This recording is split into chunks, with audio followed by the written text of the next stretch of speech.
মাঝে মধ্যে লাল শাক আমি এভাবে রান্না করি, ভাজি করি, খুব ভালো লাগে খেতে। ইলিশ মাছ, চিংড়ি মাছ অথবা পুঁটি মাছ, এই মাছগুলো দিয়েই লাল শাক রান্না করলে খুবই মজার হয়। তো প্রথমে হলুদ এবং লবণ মাখিয়ে আমি মাছ ভেজে নিচ্ছি।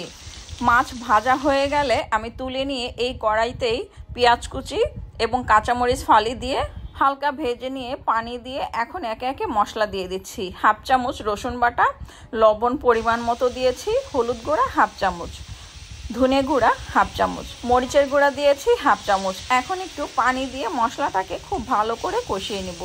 যেহেতু লাল শাক হতে বেশি সময় লাগে না, মাত্র 5 মিনিট বা 10 মিনিটের মধ্যেই লাল শাক রান্না হয়ে যায়। তো মশলাটা খুব ভালো করে কষিয়ে নিতে হবে যাতে করে মশলার কাঁচা গন্ধ তরকারিতে না পাওয়া যায়। মশলা ভালো করে কষানো হয়ে গেলে এখন আমি দিয়ে দিব ধুয়ে রাখা কুচি করে নিয়েছি শাকটা। আর কুচি করে নিলে খেতেও ভালো লাগে এবং শাকটা লতার মতো থাকে না। আমি সবসময় রান্না করলে, শাক ভাজি বা রান্না করলে এভাবে শাকটা কুচি করেই নেই। এখন মাছ, ভেজে রাখা মাছ এই লাল শাকের ভেতরে দিয়ে দিব।